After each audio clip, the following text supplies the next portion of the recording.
आज अंतिम आठवडा प्रस्तावावर चर्चेला सुरुवात झाली आणि राज्यातील अनेक प्रश्न या ठिकाणी सरकारच्या लक्षात आम्ही आणून दिलेत। मोठमोठ्या शेतकऱ्यावर अन्याय कसं होतोय, आदिवासी मुलींच्या शोषणापासून तर कुपोषणापर्यंत आणि राज्य कसं उद्ध्वस्त होत आहे, विदर्भाला काय दिलं, हे सगळे विषय आम्ही आणले। त्यामध्ये राज्यात भ्रष्टाचार फार प्रचंड बोकाळले आहे, सरसकट राज्य लुटलं जात आहे, याचे पुरावे सुद्धा आम्ही दिले। आमच्या सुषमाताईंनी एक विषय काढला होता, सुषमाताई अंधारेंनी, की राज्यामध्ये चंद्रपूर मोहोळ राष्ट्रीय महामार्ग जो आहे, पंढरपूर मोहोळ राष्ट्रीय महामार्ग क्रमांक 965 यावर त्यांनी या 59 किलोमीटरच्या रस्त्याचं जे काम होतं, हे काम या राष्ट्रीय महामार्गाचं भूसंपादनाचं काम महसूल विभागाकडे जातं। ते प्रांत अधिकारी आणि महसूल विभाग हे सगळे जमिनीच्या मोबदला घेऊन जमीन एक्वायर करून घेण्याचं काम ते करत असतं। हा विषय मांडत असताना या महसूल मंत्रालयाकडून जे भूसंपादन केलं जातं, या खात्याचे मंत्री चंद्रशेखर बावनकुळे साहेब आहेत। मी आपल्याला सांगून तो की या ठिकाणी तो विषय आम्ही मांडला आणि या 49 किलोमीटरच्या रस्त्यामधून पेन्नूर नावाचं गाव आहे, या पेन्नूर नावाच्या गावातून फक्त 1.5 ते 2.25 किलोमीटर हा रस्ता जातो आणि या गावामधील या जमिनीचे 70 लाभार्थी आहेत, केवळ 70, आणि या 70 लाभार्थ्यांनी 110 कोटी रुपये 1.5 किलोमीटरसाठी भूसंपादनासाठी वाटले गेले। 110 कोटी रुपये या 70 लाभार्थ्यांना, म्हणजे आणि याच्या पलीकडे जाऊन जिथं पाईपलाईनच नाही, त्या पाईपलाईनचं डॅमेज झाला म्हणून नव्यानं पाईपलाईन टाकायची आहे म्हणून 9,38,00,000 रुपये हे एक्स्ट्रा दिले गेले। जिथे म्हणजे पाईपलाईन नाही, कुठे पत्ताच नाही, जिथे 1 इंच सुद्धा पाईपलाईन बदलली नाही किंवा नव्यानं टाकली गेली नाही किंवा जुनी नव्हती, हे सुद्धा पैसे त्या काही भारतीय जनता पक्ष आणि शिंदे सेनेच्या नेत्यांना फायदा व्हावा म्हणून रमेश माने हा भारतीय जनता पक्षाचा त्या ठिकाणी सरचिटणीस आहे आणि चरण चौरे हे शिंदे शिवसेनेचे जिल्हा प्रमुख आहेत। या दोनही लोकांनी मिळून संगनमताने या 70 लोकांच्या लाभार्थी असलेल्या 1.5 किलोमीटरसाठी जवळपास 120 कोटी रुपयाचा अपहार केलेला आहे। यामध्ये काही लोकांनी दुबार तिबार पद्धतीनं लाभार्थी म्हणून फायदा उचलला, म्हणजे 19 वेळा, माझ्या माहितीप्रमाणे 19 वेळा याचं नोटीस देऊन पुनर्मोजणी पुनर्मोबदला देण्यासाठी 19 वेळा या गावामध्ये या लोकांनी, त्या अधिकाऱ्यांनी नोटीस काढली आणि पुनर्विलोकन केलं। यामध्ये या पुनर्विलोकनामध्ये आपल्याला पैसे देत असताना सांगितलं पाहिजे की बघा, ह्या सुषमाताईंनी प्रकरण तर नक्की उचललं। तुम्हाला सांगतो, हे दोन्ही माणसं काही साधारण नाहीये। हे माननीय पंतप्रधान मोदी साहेबांचं हेलिपॅडवर स्वागत करणारा एक माणूस आहे यातला हा माणूस, आणि दुसरा माणूस जो आहे तो शिंदे सेनेचा सुद्धा हाही लहान माणूस नाही। हे रमेश माने हे मुख्यमंत्र्यांच्या बरोबर स्वागत करताना दिसतात। या लोकांनी हा घोटाळा मोठा केलेला आहे आणि याच्यानंतर हे सुद्धा तिसरे पण हे व्यक्ती मोठे आहेत। मी आपल्या लक्षात हे आणून देतो या निमित्तानं की एकदा दोनदा शुद्धीपत्रक काढू शकतो, पण 19 वेळा काढला गेला आणि एका एकरामध्ये किती झाडं बसू शकतात मोबदला देत असताना? साधारणतः एका एकरामध्ये माझ्या माहितीप्रमाणे फार तर एक 100 झाडं बसू शकतील आंब्याची एकरामध्ये, यानी एका एकरामध्ये 427 झाडं दाखवलेत। एका एकराच्या मागे 427 झाडं, झाडाचा मोबदला वेगळा दाखवला आणि झाडाच्या मोबदल्याच्या पलीकडे जाऊन जमिनीचा मोबदला वेगळा, विहीर नसेल तर विहीर दाखवली, लहान झाड असेल तर त्याला मोठं दाखवलं आणि ती जागा एग्रीकल्चर होती त्याला पुन्हा येणे केल्याचं खोटा आरोप दाखवून पुन्हा नव्यानं पैसे दिलेत। म्हणजे हे 120 कोटी रुपयातून फार तर जमिनीचा मोबदल्यापोटी फार तर 10 कोटी रुपये खर्च झाले असते, परंतु इतकं पाठीशी घालून आपली मंडळी म्हणून सत्ताधाऱ्यांनी, भाजपनी आणि शिंदे सेनेच्या दोन्ही पदाधिकाऱ्यांनी हा एक मोठा स्कॅम केलाय आणि फक्त 1.5 किलोमीटरसाठी मला वाटते मुंबईतून जरी रस्ता गेला असता तरी 1.5 कोटी रुपये लागले नसते. पण या पेन्नूर नावाच्या छोट्याशा 1,500 लोकसंख्येच्या गावामध्ये त्यांनी एवढा मोठा 1.5 एकरसाठी मोबदला दिला, उचलला. आणि इतकं मोठं प्रकरण आहे की यामध्ये कुठल्या मर्यादाच राहिल्या नाहीत.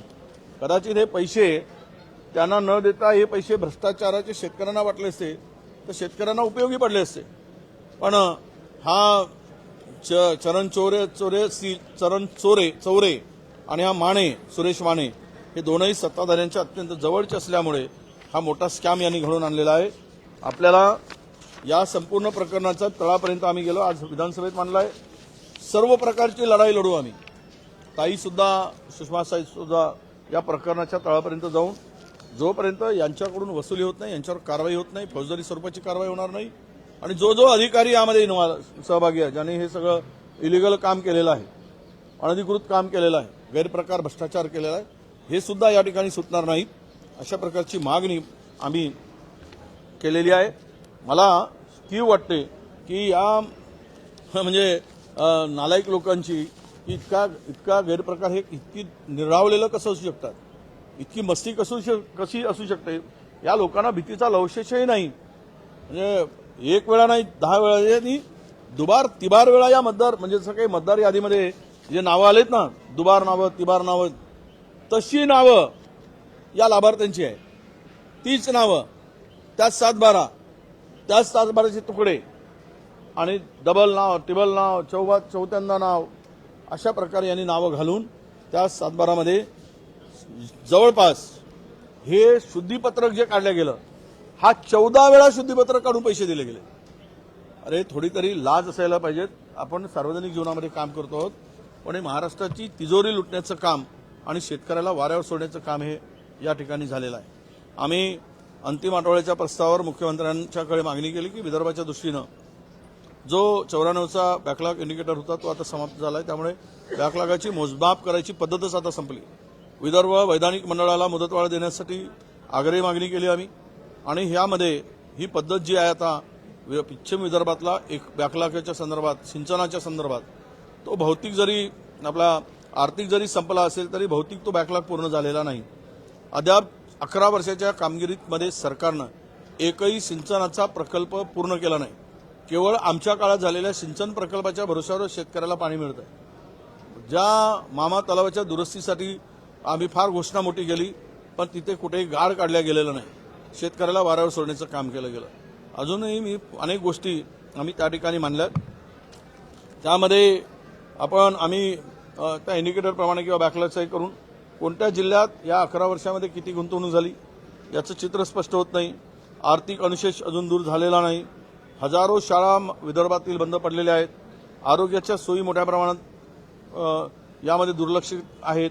त्यामुळं झोळीमध्ये टाकून, खाटेवर टाकून डिलिव्हरीसाठी त्या बहिणीला घेऊन जावं लागतं.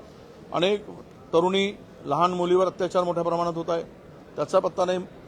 प्रचंड मोठ्या प्रमाणात महिला आणि मुली गायब होत आहेत राज्यात. त्याच्यावर काही या सरकारचं गांभीर्य नाही. खुनामध्ये सरकार आघाडीवर गेलं आहे. अनेक बाबतीमध्ये सरकार महाराष्ट्रात आता 1 नंबरवर पोहोचला आहे. महिलावरील अत्याचारामध्ये 1 नंबरवर पोहोचला आहे. मुली गायब होण्यामध्ये 1 नंबरवर पोहोचला आहे. क्राईम रेट वाढण्यामध्ये महाराष्ट्र 1 नंबरवर गेलेला आहे. शेतकरी आत्महत्यामध्ये महाराष्ट्र आता 1 क्रमांकावर गेला आहे.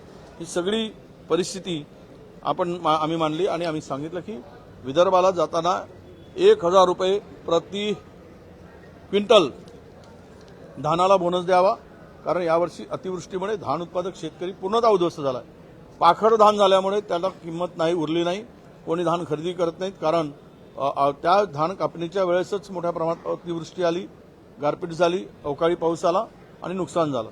त्यामुळे सानुग्रह अनुदान 1,000 रुपये प्रति क्विंटल धानाला आणि 2,000 रुपये प्रति क्विंटल सोयाबीनला हे अनुदान सरकारने द्यावं. आणि तो ॲव्हरेज जो सरकारचा आहे, जी प्रति एकर, जसं कॉटनचा 23 क्विंटल लावलेला आहे प्रति हेक्टरी, तर सोयाबीनचा 10 क्विंटल आहे, तर त्याप्रमाणेच ती मदत शेतकऱ्यांना मिळाली पाहिजे. ही सुद्धा मागणी आम्ही या ठिकाणी केलेली आहे. आणि बॅकलॉगच्या संदर्भात सुद्धा मागणी केली. जमिनीचे घोटाळे प्रचंड वाढलेत. अनेक जमिनी लुटल्या जात आहेत. कोंडवाची जमीन असेल किंवा आम्ही अनेक उदाहरणं सांगितले. यावर सरकारने श्वेतपत्रिका काढावी। या सगळ्या भूखंडाच्या संदर्भात गायरान जमिनी असू देत, इनामाच्या जमिनी असू देत, वतनाच्या जमिनी असू देत, महसूल विभागाच्या जमिनी आहेत, इतर विभागाच्या जमिनीची विल्हेवाट लावली, MMR रिजनमधली लावली, सिडकोच्या जमिनीचं निकाल वाटप केलं गेलं कवडी मोलनी। 10 लाख कोटीच्या जमिनी या डेव्हलपरला, बिल्डरला, अनेक लोकांना, आप्तेष्टांना मंत्र्यांनी स्वतः लाटल्यात, आमदारांनी स्वतः लाटल्यात।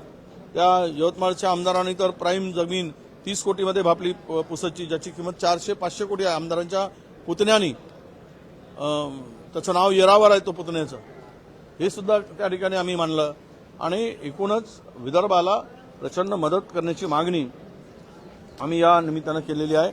आता सरकार काय देतं हे बघू, नाहीतर विदर्भाच्या नेहमीप्रमाणे तोंडाला पानं पुसून जात असेल तर वेगळा विदर्भ, जी कुणाची भूमिका आहे त्या आहे ही भूमिका बळावेल। जर तुम्ही समतोल विकास केला तर लोक शांत राहतील आणि तीच भूमिका आम्हाला सरकारकडून पाहिजे आहे, ही सुद्धा त्या ठिकाणी भूमिका मानली।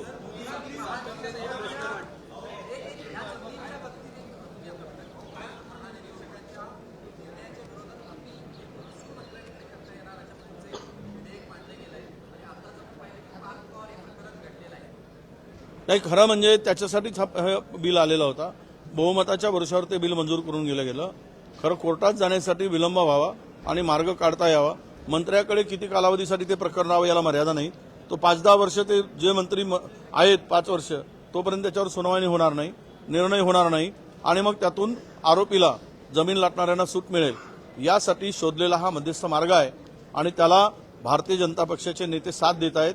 म्हणजे चोर चोर मावसेरा भाऊ, तुम भी खाओ हम भी खाए, हे दोघेही मिळून संगनमतानं काम चाललेलं आहे असं तो मत आहे। मी मांडताना तेच सुद्धा मानलेलं आहे कि आपण नहीं खाऊंगा नहीं खाने नहीं दूंगा, और जो जब दबा के खाता है उसको साथ में रखने के लिए मैं ईमान इतबार काम करूंगा, असंच काम या ठिकाणी चाललेलं आहे।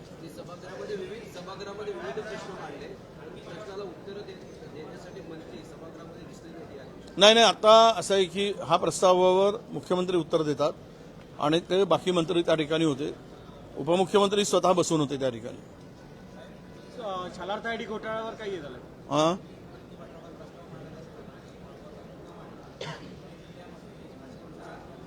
आदिवासी, हां,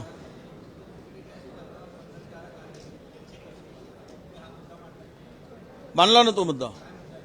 नेमका तो मुद्दा असा आहे की ज्या मुली सुट्टीवर जातात, घरी जातात, त्या मुली आल्यानंतर त्यांची प्रेग्नन्सी टेस्ट केली जाते, ती चुकीचं आहे। असं कुठलाही नियम नाही, कायदा नाही, काही नाही आणि त्या मुलीवर अविश्वास दाखवून आहे। आदिवासींच्या मुली आहेत म्हणून हॉस्टेलमध्ये राहतात, सरकार त्या हॉस्टेलमध्ये व्यवस्था देते म्हणून सरकारला वाटेल ते धंदे करता येणार नाही आणि त्या पोरीवर अन्याय आहे। आदिवासी मुलींचा छळ आहे हा एक प्रकारे आणि त्याच्यावर ATC नेमा आम्ही आणि सगळ्या वसतिगृहामध्ये जाऊन चौकशी करून जो दोषी असेल हे करत आहे त्याच्यावर कारवाई करा अशी माझी मागणी आहे। तुम्ही म्हणता की वेगळा विदर्भ, हां,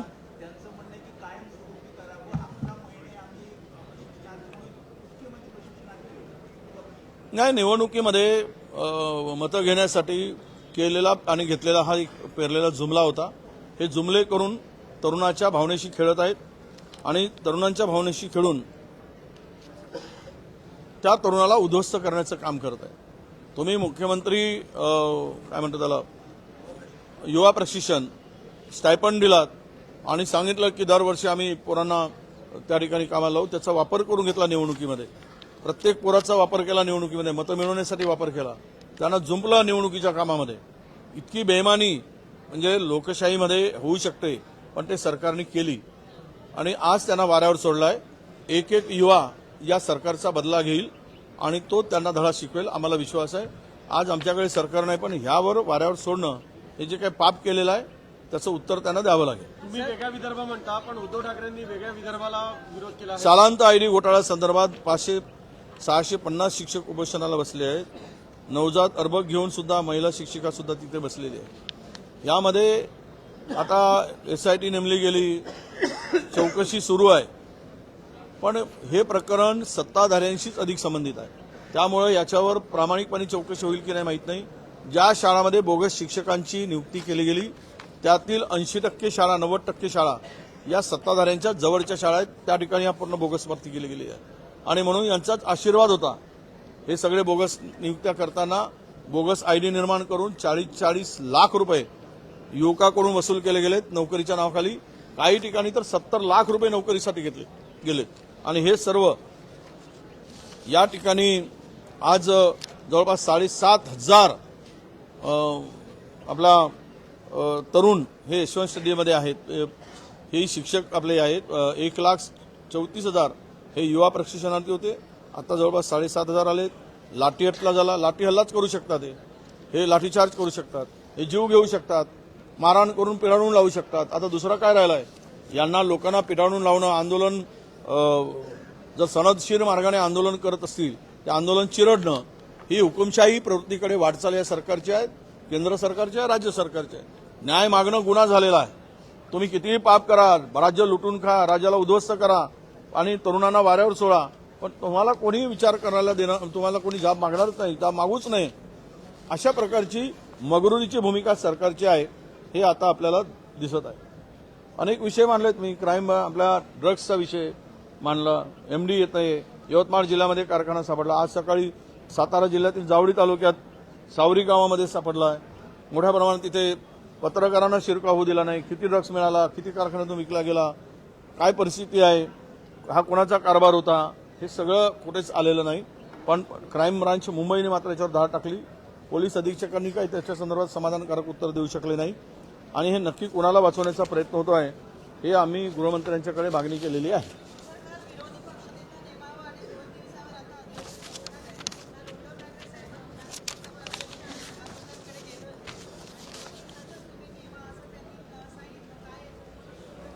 असं आहे, लोकशाहीची बूज ज्यांना नाही, केवळ नावाला संविधान सांगायचं, बाबासाहेबांचं नाव घ्यायचं आणि पुरोगामी महाराष्ट्रामध्ये लोकांना मूर्ख बनवत राहायचं, लोकशाहीवर विश्वास ठेवायचा नाही आणि हुकुमशाही पद्धतीनं कारभार करायचा आणि लोकशाहीचा मात्र तुंतुना वाजवत राहायचा, अशी बेईमान वृत्ती या सरकारची आहे. आणि हे स्पष्ट झालेलं आहे की विरोधी पक्षनेता हे संविधानिक पद असताना आम्ही पत्र दिलं, खाली भास्कर जाधवांचं पत्र दिलं, वर आम्ही बंटी पाटलांचं पत्र दिलं. मग हे का करत नाहीत? तर ह्याचा स्पष्ट अर्थ असा आहे की हे लोकशाहीची ऐशी तैशी करून मनमानी आणि दादागिरीनं काम करणारे सरकार आहे. ज्यांना विरोधकांची भीती वाटते. प्रचंड घोटाळे करून महाराष्ट्र लुटलाय, ते पुढे येऊ नयेत आणि आपलं पाप उघड्यावर पडू नये ही भीती त्यांना आहे, म्हणून ते नेमत नाहीत असा त्याचा अर्थ होतो. सर, जब भाजपा विपक्ष में थी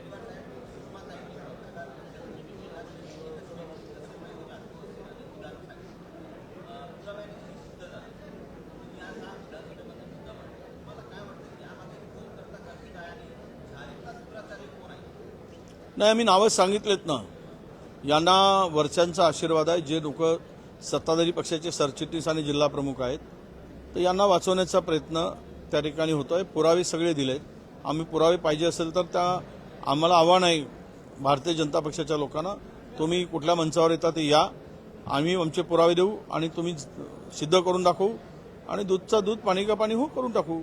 पण यांची हिंमत नाही. हिंमत नाही म्हणजे यांची अवकातच नाही. ती भ्रष्टाचाराला पांघरून घालून भ्रष्टाचारावर मदत करणं हे त्यांचा धंदा राजरोस्मानी सुरू आहे महाराष्ट्रात.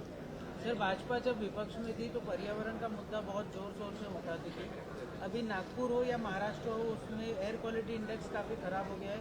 अभी ये मुद्दा नहीं उठ रहा है. नहीं, ऐसा है, महाराष्ट्र में तो सबसे ज्यादा पेड़ काटे जा रहे हैं, पर्यावरण का ह्रास हो रहा है. जितना इंडस्ट्री में हर डिस्ट्रिक्ट का वही रिपोर्ट आ रहा है.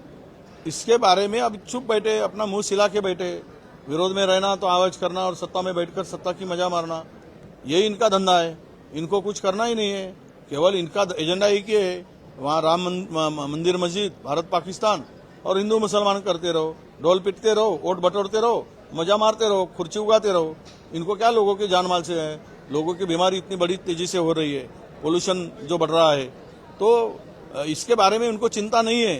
ये कोई मरे बचे, इससे लेना देना नहीं है. ये सरकार की नीति है. सर, कांग्रेस इस पर कुछ